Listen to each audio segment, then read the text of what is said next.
தென்னாடுடைய சிவனே போற்றி, எந்நாட்டவர்க்கும் இறைவா போற்றி.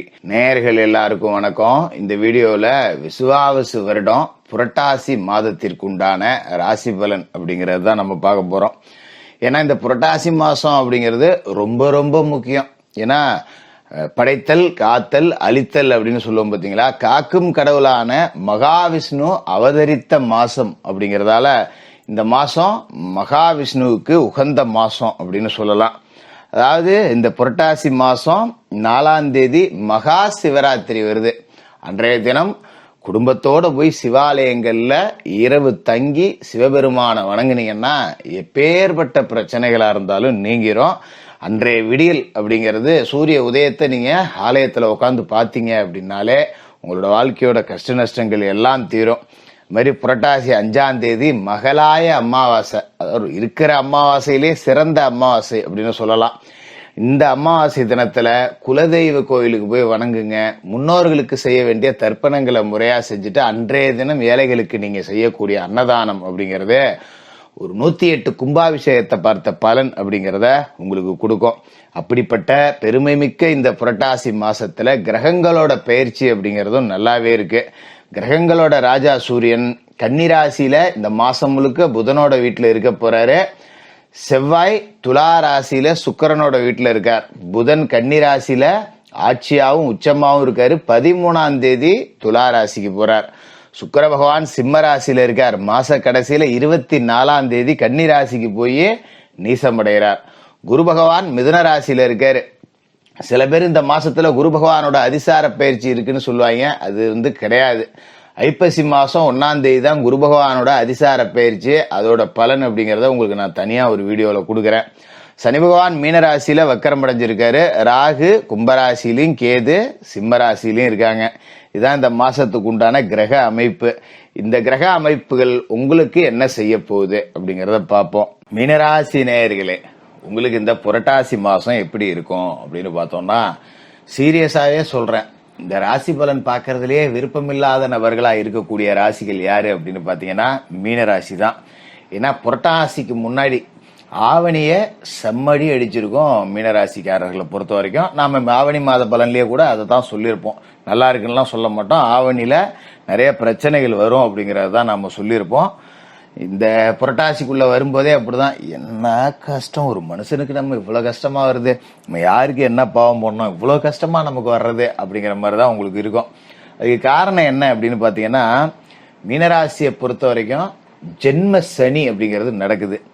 விரயத்துல ராகு இருக்கார், அர்த்தாஷ்டமத்துல குரு இருக்காரு, அஷ்டமத்துல செவ்வாய் இருக்காரு. இத்தனையும் சேர்ந்து ஒருத்தனை அடிச்சா எப்படி இருக்கும்?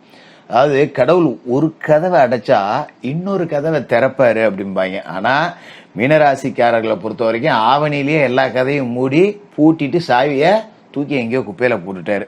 அந்த அளவுக்கு அடி அப்படிங்கிறது ஆவணி மாசத்துல விழுந்திருக்கும். அப்படிங்கறதால புரட்டாசி மாசத்தை நினைச்சு இன்னும் பயம்தான் வரும். இன்னும் இந்த மாசம் என்னத்தை வச்சிருக்கோம், நாங்க என்னடா பண்ணோம், யாருக்கும் எந்த பாவமே நாங்க செய்யறது இல்லைன்னு நல்லா செவனேன்னு குந்தி இருக்கிறவங்க மேல கூட எவனாவது வேண்டாந்து வண்டியை விட்டுட்டு போடுவான். அப்படி ஒரு நிலைமை அப்படிங்கிறது தான் இருந்திருக்கும். வைத்திய செலவுகள், நம்ம தகுதிக்கு மீறிய துன்பங்கள், இந்த கஷ்டம்லாம் எனக்கு தேவையா அப்படிங்கிற மாதிரியான நிலைமைகள், இதையெல்லாம் எடுத்துக்கிட்டே தான் இந்த மாசத்துக்குள்ளேயே வருவீங்க. உண்மையிலேயே பாவப்பட்ட ராசிக்காரர்களா மீன ராசிக்காரர்கள் ஆவணி மாசத்துல இருந்தீங்க. சரி, இந்த மாசமாவது ஏதாவது நன்மை நடக்குதா அப்படின்னு பாத்தீங்கன்னா, மாச தொடக்கத்துல குரு அர்த்தாஷ்டம குருவா இருந்தாலும் சந்திரனோட சேர்ந்து குரு சந்திர யோகம் இருக்கு. அப்படிங்கறதால இந்த வைத்திய செலவுகள், ஆஸ்பத்திரி, மருந்து, மாத்திரை, இதை விட்டு கொஞ்சம் வெளியில வருவீங்க. அப்பாடா வீட்டுக்கு வந்துட்டேன்டா, இனிமே நிம்மதியா இருப்போம்டா அப்படின்னு சொல்லிட்டு இந்த புரட்டாசி மாசத்தோட முதல் வாரம் அப்படிங்கிறது உங்களுக்கு ஒரு தெம்பை கொடுத்துரும். அதனால நீங்க பெருசா பயப்பட வேண்டியதில்லை. கஷ்ட காலத்தை கடந்துட்டீங்க. இதுல முக்கியமான இன்னொரு விஷயம் என்ன அப்படின்னு பாத்தீங்கன்னா, இந்த புரட்டாசிய மொல்ல நவுத்தி விடுங்க, எப்படியாவது தள்ளி விடுங்க. ஐப்பசி மாசம் 1ஆம் தேதி உங்களுக்கு பிரகாசமான எதிர்காலம் இருக்கு. ஏன்னா ஐப்பசி 1ஆம் தேதி குரு பகவான் அதிசாரமா பயிற்சி ஆகி போய் கடகராசியில உச்சமடைய போறார். கடகராசி உங்களுக்கு எத்தனாவது வீடு? பூர்வ புண்ணிய ஸ்தானம். கெஞ்சினாலும் கிடைக்காத பஞ்சம குருவா குரு உச்சந்தொட்டு உங்களோட ராசியில அவரோட நேரடி பார்வை அப்படிங்கறத பதிகிறாரு. அப்ப சகல விதமான தோஷங்களுக்கும் நிவர்த்தி அப்படிங்கறதையும் கொடுக்க போறாரு.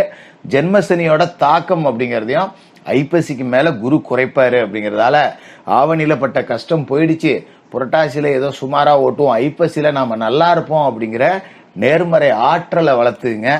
ரொம்ப அற்புதமா இருக்கும்.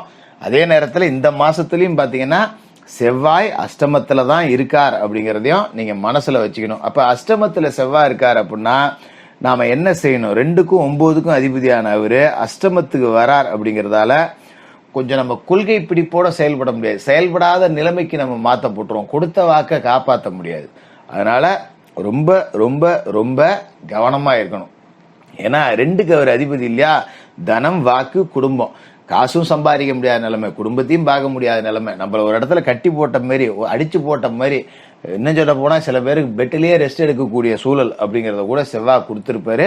கொஞ்சம் படிப்படியா படுத்து கிடந்தவங்க கூட மொல்ல எந்திரிச்சு 1 வாரம் கடந்த பிறகு நடக்க தொடங்கலாம், கவலைப்படாதீங்க.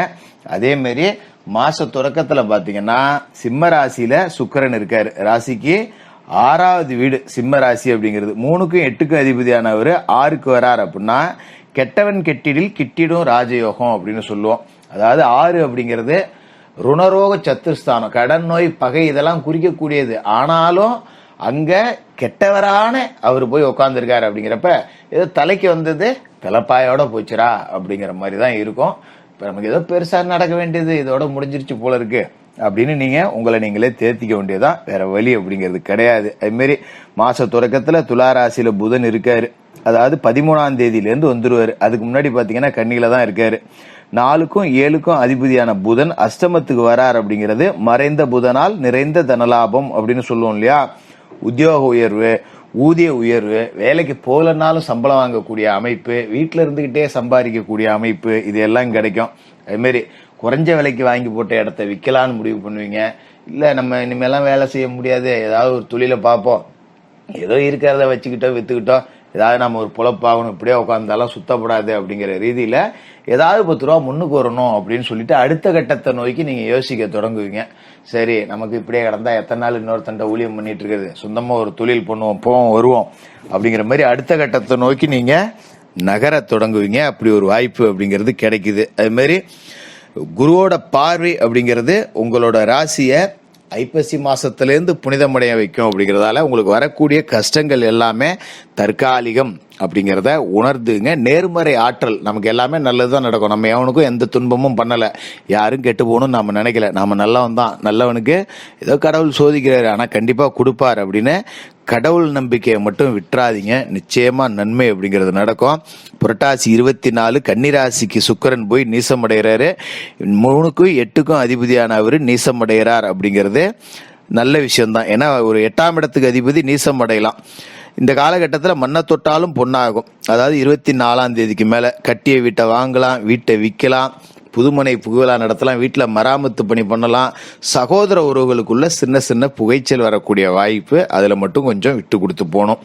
மற்றபடி பெரிய பாதிப்புகள் எதுவும் வராது. அதோட இந்த மாதம் 4ஆம் தேதி மகளாய அமாவாசை அப்படிங்கிறது வருது, புரட்டாசி 4, சிவபெருமான் வழிபாடு அப்படிங்கிறத செய்யுங்க. 5ஆம் தேதி மகளாய அமாவாசை, முன்னோர்களுக்கு செய்ய வேண்டிய தர்ப்பணங்களை முறையாக செய்யுங்க, நல்லபடியாக நடக்கும். அன்றைய தினம் ஏழைகளுக்கு அன்னதானம் பண்ணுங்க, மிக சிறந்த எதிர்காலம் காத்துக்கிட்டு இருக்கு, கவலைப்பட வேண்டாம். இப்போ இருக்கிற கஷ்டங்கள் எல்லாமே சரியா போயிடும். மீனராசிக்காரர்களுக்கு வாழ்த்துக்கள்.